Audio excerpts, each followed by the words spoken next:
Today I have a bunch of gear to cover, and the first one is this sent to me from Dawson at Dakoyu tool. This is the Jaw-13. Now 13 is a harkening back to when John Anderson patented this, I think it was called the triplet, something like that, this wrench in around 1913. Fascinatingly enough, John Anderson made several of these sort of strange looking contraptions, and here we have this to review today. This has a wire cutter. This has some very aggressive looking jaws, some jaws at the back that you can grip onto oddly shaped objects. That's why this is moving, so you can grip onto that. Then here in the middle, you can actually put in this 1/4 inch bit, close this down, and you have a bit driver.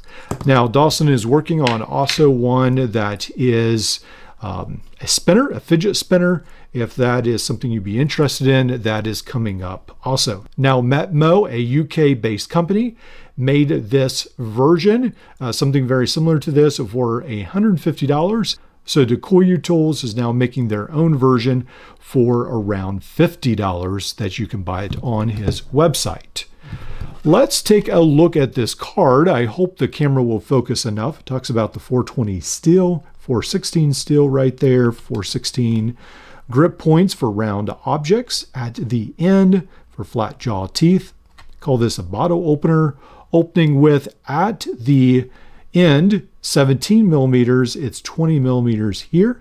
Edge grip points, electro plated screw shaft, TR6 screwdriver, adaptive parallel grippers, parallel wrench, quick release, nut clamping points. This is a very unique tool that definitely carries some history with it. If this is something you're interested, make sure to reach out and check out Dakoyu Tools website and pick one of these up for yourself. Now, I do have to mention, I have had some correspondence. Dawson is a very busy inventor, and so sometimes he is more busy, I guess you would say, inventing than taking care of customer service. So someone talked about that. Just be aware of that may be something that will trouble some people. Otherwise, I have had good interactions with Dakoyu, but some people have not. I thought it would be good to go ahead and weigh this tool. This tool comes in at 4.6 ounces over grams. I think I went past it.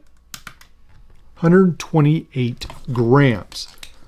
Measuring this comes in, somewhere around 10.5 millimeter or centimeters rather, and then just over 4 inches long. The next tool is very different. This one right here, I think, is a copy of the True Tool Pocket Tweezer multi-tool. This one is on Amazon for $10.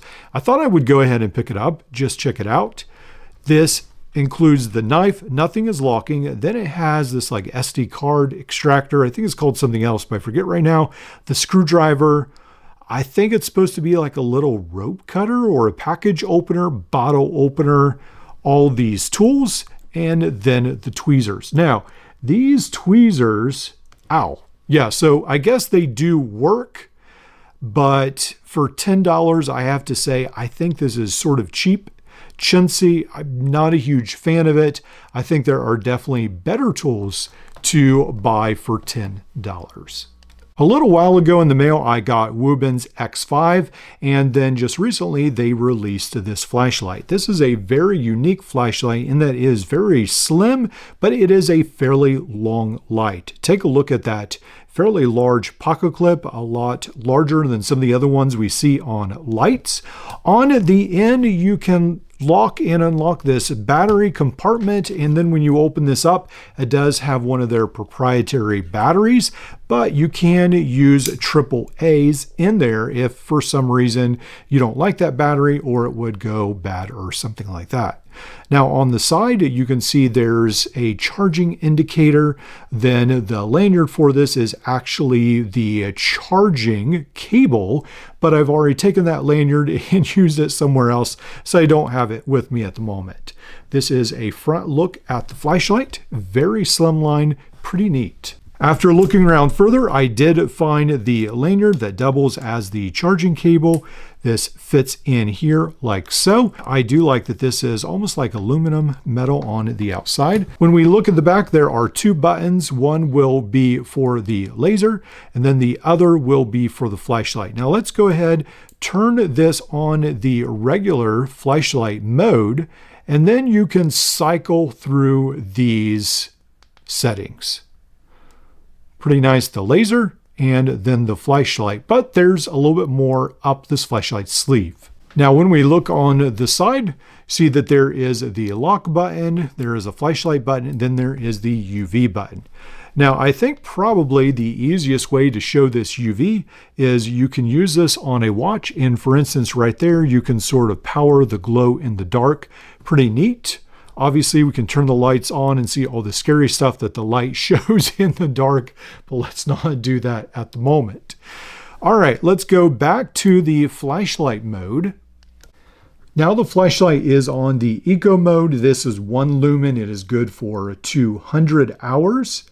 Low mode is 50 lumens, good for 15 hours. Medium is 150 lumens, good for 5 hours. High is 350 lumens, good for 2 hours.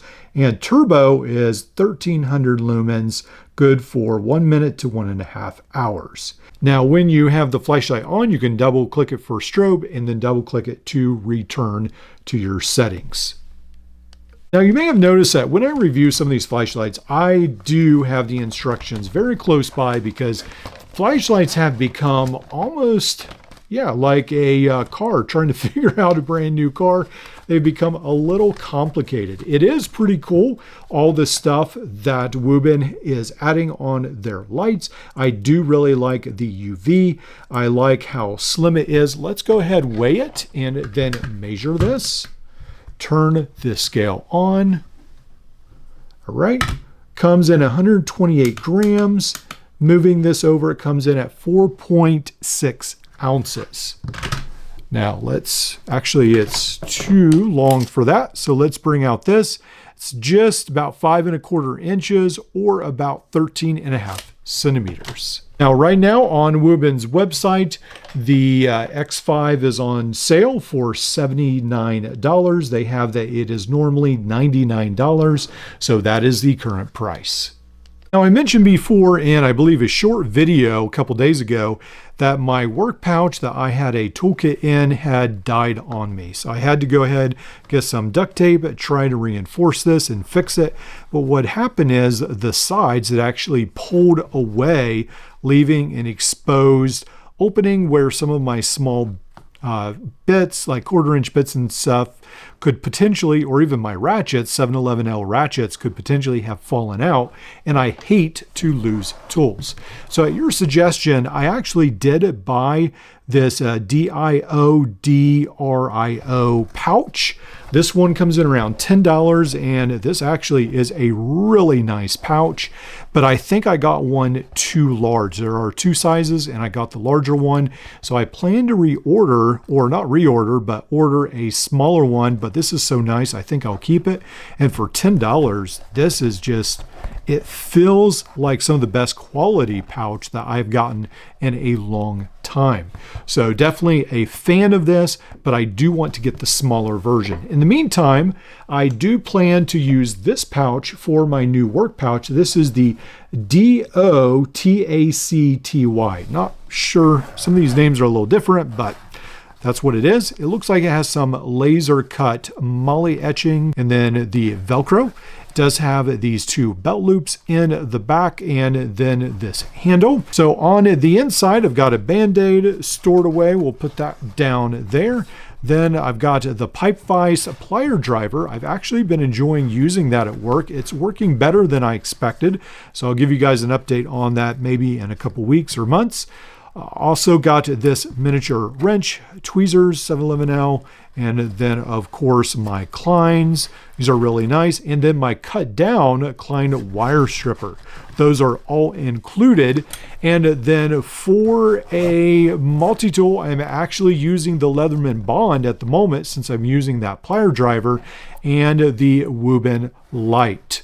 So I'm pretty happy with how things are working out at the moment. I haven't put this on the belt yet.